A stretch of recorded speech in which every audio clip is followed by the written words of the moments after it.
يا اخي الهلاليه طماعين طمع. بل ايش الطمع ذا؟ خلاص ختمتوا اللعبه يا ابني. ايش تبون؟ اذكر الله يمكن ما نحقق الدوري للمره ال10,000 على التوالي. ايش تبون؟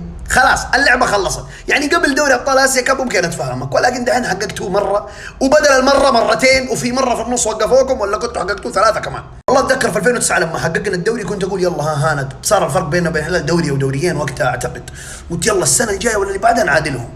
الهلال وصل 18 واحنا ما زلنا 9، ويجي يقول لك اذكر الله. والله ما اذكر الله، يهب وان شاء الله تلحقوا الاهلي تحت تهبطوا ان شاء الله يا رب.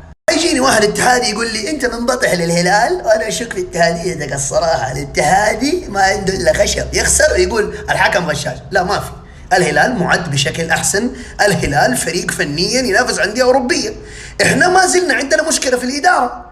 الهلال ما عنده مشكله ما يغير اي لاعب من لاعبينه، واللاعب اللي بيغيروا الهلال يعني مثلا زي ميتشيل اللي امس جاء شخمطنا، الهلاليه ما يبوه، انت مستوعب؟ ولكن احنا عندنا 8 اجانب في كل موسم، نجيب 8 نبى نغيرهم ال8. يعني بالله طارق حامد هذا من اي فوال جبناه؟ بالله طارق حامد وجاي باصابه مزمنه. والله شوف انا اتحادي بس لو انا حكم امس والله اطرده، والله اطرده. يمشي ورجله فوق ويده يبي يكوع الناس ومو عارف كيف. في الايجيبشن ليج هناك ما في حكم ولا في شيء، اضربني واضربك واللي يموت خسران.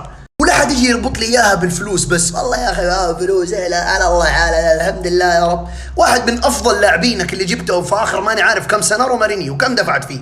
ولا حاجه. هي مساله اداره قبل لا تكون مساله فلوس. اكثر نادي صارف في العالم كله ذا قاطبه اخر 10 سنين مانشستر يونايتد. في الاخر 10 سنين دي ما حقق ولا اي بطوله الا الدوري الاوروبي. فهي مو مساله صرفيه وخلاص.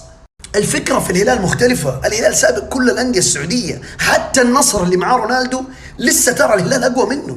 على العموم ما في ما شاء الله أنتم فريقكم القوي ذا